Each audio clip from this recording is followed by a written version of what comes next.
Allah. Bapak Ibu yang saya muliakan, di dalam Al-Quran ada 4 penyesalan manusia. Penyesalan pertama ketika masih hidup. Penyesalan kedua saat datang sakaratul maut. Penyesalan ketiga sudah berada di alam barzakh. Dan penyesalan terakhir ketika hari sudah kiamat.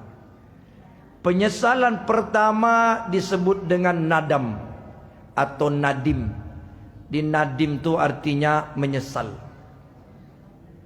Maka kalau nyebut nama anak nadim, itu artinya menyesal. Siapa Pak? Nadim Makarim. Nyesal dia. Tapi ulama ada yang mengatakan kalau nadim itu disandarkan untuk nama, maka artinya kemuliaan. Tapi asal artinya nadim itu adalah nadama, penyesalan. Menyesal saat masih hidup, masih sehat, itu namanya penyesalan mendapatkan hidayah. Taubat namanya. Sebab orang yang bertaubat pasti melalui penyesalan. Yang kedua, menyesal yang tidak ada gunanya saat datang sakaratul maut. Inilah yang akan kita bahas. Apa penyesalan manusia saat datang sakaratul maut? Ada yang tahu Bapak Ibu? Yang tahu boleh pulang. Terdapat dalam surah Al-Munafiqun ayat yang ke-10. Silakan dicek nanti. Penyesalan orang yang sedang berada saat sakaratul maut. Rabbi laula akhartani ila ajalin qarib fa as-saddaqa wa akum minas salihin. Bapak Ibu pernah melihat orang sakaratul maut? Pernah lihat enggak? Pernah. Atau pernah mengalaminya? Coba dilihat orang yang sedang sakaratul maut.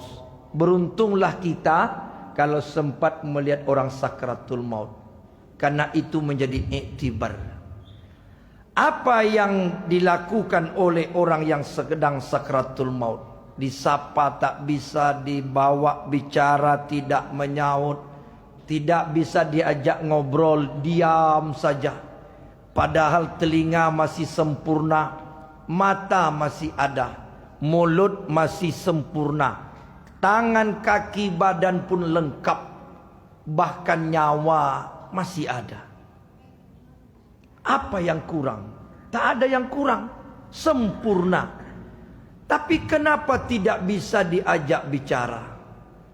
Kata Allah dalam Al-Quran, orang yang sedang sakaratul maut itu sedang sibuk di atas kesibukan. Sibuk rupanya. Jadi kalau sibuk, dia tak menghiraukan sapaan kita. Tidak menghiraukan panggilan istrinya, panggilan suaminya, panggilan anaknya, atau orang tuanya, atau kawan-kawannya yang melihat. Dia tak menghiraukan lagi, saking sibuknya. Jadi jangan bilang dia tidak sadar. Orang yang sedang sakaratul maut itu sadar. Cuman dia sibuk. Apa yang menyibukkannya? Aksirud doa. Dia sibuk berdoa pada Allah. Kalau dia berdoa, berarti dia sadar. Ada yang dia minta kepada Allah Subhanahu wa ta'ala. Apa yang dia minta Bapak Ibu? Rabbi laula akhartani ila ajalin qarib. Duhai Tuhanku, bisa ndak ditunda kematianku? Itu permintaannya. Berarti dia sadar tidak? Sadar. Negosiasi dengan Allah, minta ditunda kematian, minta dipanjangkan umurnya. Kenapa dia minta umurnya dipanjangkan? Karena menyesal. Amal tak ada, dosa banyak, awak akan mati, bekal tak ada. Tentu timbul penyesalan. Karena timbul penyesalan, minta kepada Allah, bisa tidak ditunda? Kan begitu. Sama kayak orang terlambat. Terlambat, bisa tidak saya izin masuk? Tidak bisa. Tolonglah, saya terlambat nih, tolonglah. Tidak bisa. Pagar sudah dikunci, tidak bisa. Menyesal, makanya datang cepat-cepat. Minta kepada imam, Pak Imam bisa tidak diulang solat dah? Tidak bisa. Solat dah selesai. Tidak bisa dinego. Sedangkan urusan dunia saja Bapak Ibu tak bisa kita tunda. Ada orang emosi, berkelahi, jatuh talak, cerai. Ya kan? Dalam istilah kampungnya, talak jatuh. Oh, ini pengalaman kayaknya nih. Talak jatuh, sayang tibo. Apa yang timbul? Penyesalan. Datang lagi bawa kue, bawa ini, mau nak kau balik kepadaku? Tak bisa. Kata istri, mantan istri, datang mantan suami, bisa nak kita balik lagi seperti dulu? Tak bisa. Aku sudah punya pengganti. Sejak kita bercerai bang, 4 berondong mendaftar. Emak. Emak. Laris rupanya. Tak bisa. Urusan itu saja kita bisa tak bisa negosiasi. Apalagi urusan nyawa. Apa yang disesalkan oleh manusia. Seandainya Bapak Ibu Allah izinkan manusia itu panjang umurnya, hidup lagi, tak jadi dicabut nyawa oleh malaikat maut, disehatkan, kemudian dibiarkan hidup lagi. Apa yang ingin dilakukan oleh manusia? Satu amal. Fa'as-saddaqa wa akum minas soleh. Ini kan sering kita ulang-ulang. Kalau aku diberi waktu, duhai Allah, aku nak bersedekah. Pasti aku bersedekah sebagai amal solehku. Baru sadar, ternyata penyesalan timbul disebabkan sedekah kita banyak yang tinggal. Ulama tafsir menjelaskan, kenapa orang yang hampir meninggal dunia saat datang sakratul maut, dia ingin bersedekah, bukan ingin tobat, bukan ingin puasa, bukan ingin baca Quran, bukan ingin ke Mekah atau salat sunat ini, salat sunat itu. Ternyata salah satu alasannya adalah kebanyakan kita manusia, amal yang paling sedikit adalah sedekah. Betul tidak? Mana Pak RW tadi? Nenteng-nenteng bakul tadi saya lihat. Mana Pak RW? Oh, udah kabur dia. Tengoklah berapa isi bakul. Itulah. Nanti kalau mati, seandainya aku hidup lagi, aku ingin sedekahkan rumahku, aku ingin wakafkan kendaraanku, aku ingin wakafkan kebunku. Itu kalau timbul penyesalan. Saking sedikitnya kita bersedekah. Yang kedua, kenapa sedekah yang diminta oleh manusia saat datang sakratul maut? Ternyata Bapak Ibu, sedekah itu amal ibadah yang luar biasa, dahsyat. Memang tidak mengalahkan solat, tidak, karena amal-amal ibadah itu masing-masing punya kelebihan. Tapi kelebihan sedekah lain pula. Bukan berarti sedekah mengalahkan solat, tidak. Sedekah itu ada 2 cabang yang tidak dimiliki oleh amal-amal yang lain.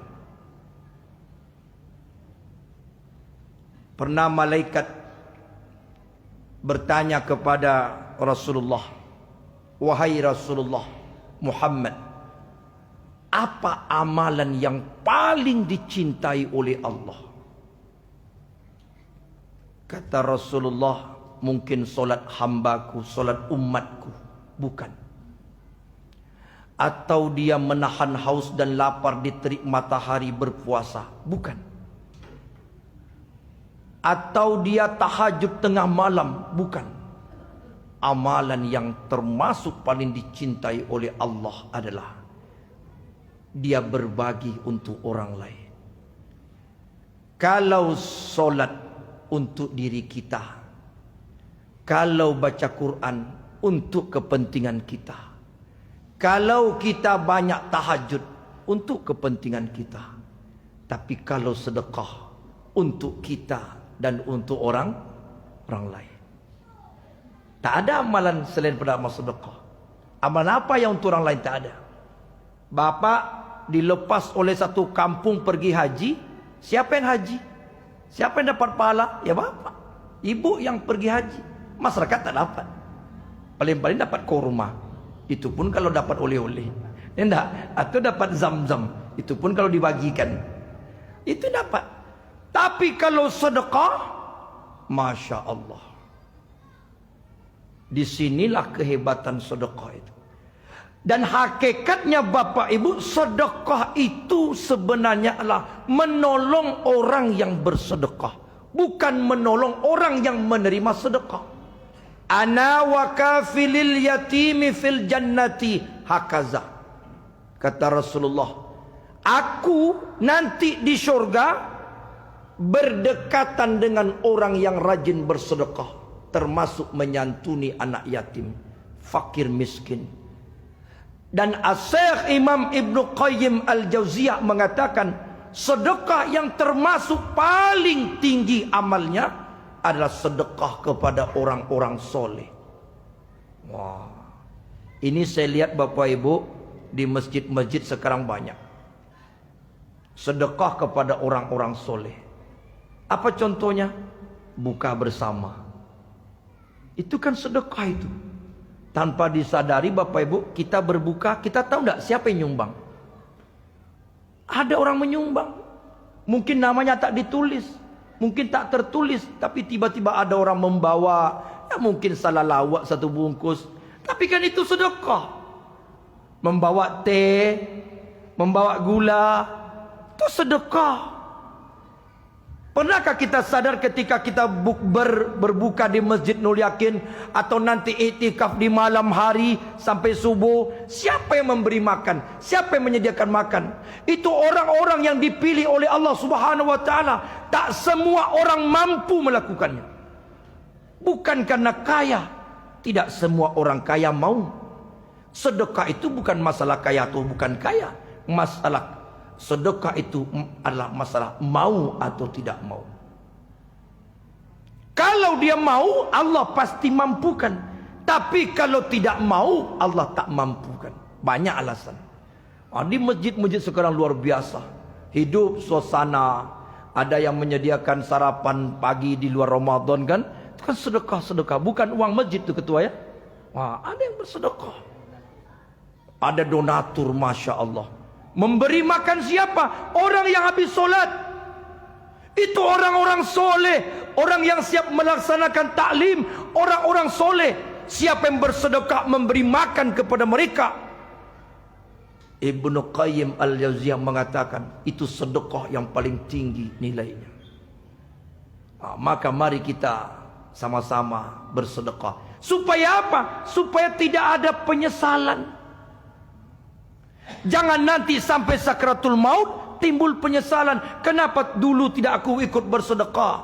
Walaupun hanya 1 kilo gula, hanya 1 kotak teh, 1 saset kopi. Tapi kan Allah bukan pandang kecil besarnya. Allah pandang dia berpihak di sebelah mana. Dia perhatian kepada siapa. Kan pernah di zaman Nabi Ibrahim Bapak Ibu, sebuah kisah. Ada burung terbang, diejek oleh kawannya. Burung ini mengambil air dari laut. Jauh itu. Nabi Ibrahim itu kan mau dibakar. Ketika api nyala, datang burung pipit. Burung pipit itu sebesar apa? Sebesar jempol lah. Ya kan? Kalau burungnya saja sebesar jempol, bagaimana paruhnya? Sebesar apa? Lalu sebanyak apa air yang dia bisa dia bawa? Dia bawa air untuk dicelupkan ke dalam api yang besar. Apa kata burung-burung yang lain? Hai burung pipit, takkan padam api itu. Kata burung pipit, betul. Saya bukan untuk memadamkan api, tapi saya ingin Allah tahu bahwa saya ikut serta memadamkan api. Bukan memadamkannya, ikut sertanya itulah yang Allah nilai. Kalau ada bapak ibu yang ingin bersedekah untuk hal-hal yang kecil, bukan kecilnya yang Allah pandang. Bisa jadi sedekah 1 tetes air, 1 saset kopi, 1 butir gula, itu yang mungkin dikabulkan Allah. Dan mungkin asbab itulah Allah sampaikan ke syurga. Pernah dengar kisah Imam Al-Ghazali? Imam Al-Ghazali menulis kitab Ihya Ulumuddin. Bapak Ibu, ketika sedang menulis datang lalat. Dulu pernah saya sampaikan di majlis taklim ini. Ketika sampai lalat, ya namanya manusia tentu diusir, kotor kan, binatang kotor. Shhh. Pergi lalat terbang. Tulis lagi, datang lagi lalat tadi, diusir lagi. Ketiga kali lalat itu datang, Imam Al-Ghazali berhenti menulis kitab Ihya Ulumuddin. Diperhatikannya, lalat itu mau apa? Rupanya lalat itu, yang kecil itu, yang dianggap jijik oleh kita, mau minum karena kehausan. Diminumlah tinta Imam Ghazali. Setelah kenyang terbang dia. Apa kata Imam Al-Ghazali? Oh, ternyata lalat itu kehausan. Baru dia sadar bahwa lalat membutuhkan sedekah walaupun setetek air. Di malam hari Imam Al-Ghazali ngantuk, tidur, istirahat, bermimpi beliau. Dalam mimpi yang indah kata Imam Al-Ghazali, kisah ini Bapak Ibu, Imam Al-Ghazali yang menulis dalam kitab Ihya Ulumuddin. Beliau yang menceritakan kejadian yang pernah beliau alami. Di tengah malam Imam Al-Ghazali bermimpi yang indah sekali bahwa Imam Al-Ghazali dipersilakan oleh Allah masuk ke dalam syurga. Ketika hampir sampai ke pintu syurga, Imam Al-Ghazali ditanya oleh Allah, "Hai Ghazali, apa sebab kau sampai ke syurga?" Kata Imam Al-Ghazali, "Mungkin banyaknya tahajudku, banyak solatku, puasaku dan sebagainya." Oh bukan. Atau mungkin banyak karangan bukuku, ilmu yang kusebarkan untuk umat.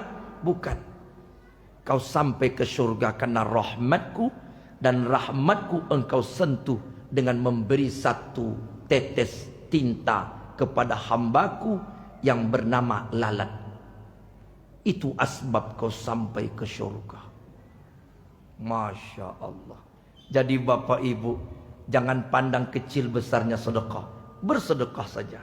Bisa jadi dari sedekah kita itulah yang kecil mungkin menjadi asbab kita sampai ke syurga Allah Subhanahu wa taala. Mudah-mudahan kita semua semangat bersedekah. Amin. Ya Rabbal Alamin. Dan semoga yang menjadi donatur, yang menjadi penyandang dana dan sebagainya, sebesar dan sekecil apapun, semoga dikabulkan Allah Subhanahu wa taala. Asbab mereka inilah syiar Islam hidup dan agama Islam semarak. Semoga Allah limpahkan rezekinya dan Allah ganti yang lebih banyak lagi. Mohon maaf lahir batin. Subhanakallahumma bihamdika asyhadu an la ilaha illa anta astaghfiruka wa atubu ilaik. Wallahu a'lam bisawab. Saya mohon maaf Bapak Ibu, saya pamit karena ada nuzul Quran. Di saya tak bisa ikut tarawih. Mohon dimaafkan. Assalamualaikum warahmatullahi wabarakatuh.